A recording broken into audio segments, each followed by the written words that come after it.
The High Mountains of Portugal, 2016, from the acclaimed author of Life of Pi, Yann Martel, is a magical realist story that is divided into 3 parts rather than numerous chapters.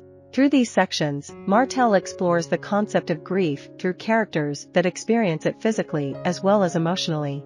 Set in Lisbon, Portugal in 1904, the first section of the novel, Homeless, follows Tomas, an academic researcher who is overcome with grief for his partner, his son, and his father, who have all recently passed away.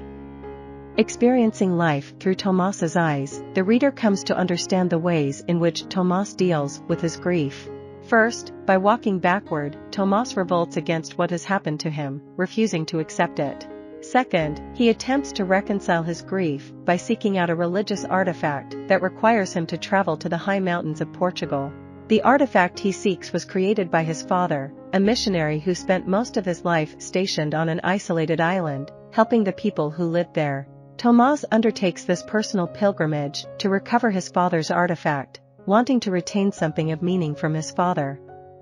One of Tomas's relatives gives him an old car to help him along his journey.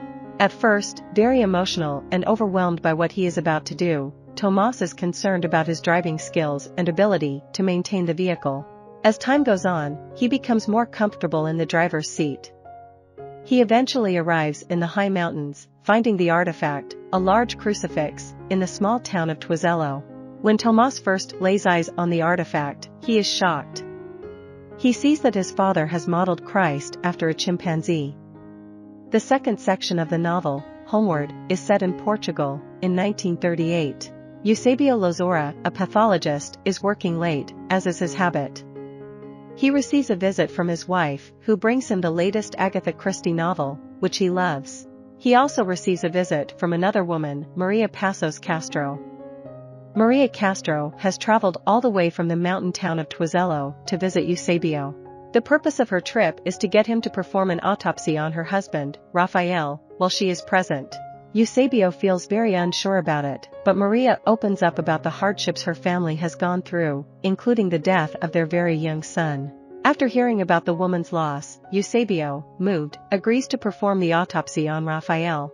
As he opens up Rafael's body, he immediately notices some very strange things, particularly a miniature chimpanzee that is occupying Rafael's abdominal cavity. After he performs the autopsy, Eusebio watches as Maria climbs into her husband's skin. He proceeds to sew her into his dead body. After completing the procedure, Eusebio sits down to read his book, eventually nodding off. Eusebio's assistant arrives, noticing that the autopsy has actually been performed on Eusebio's wife, who has died.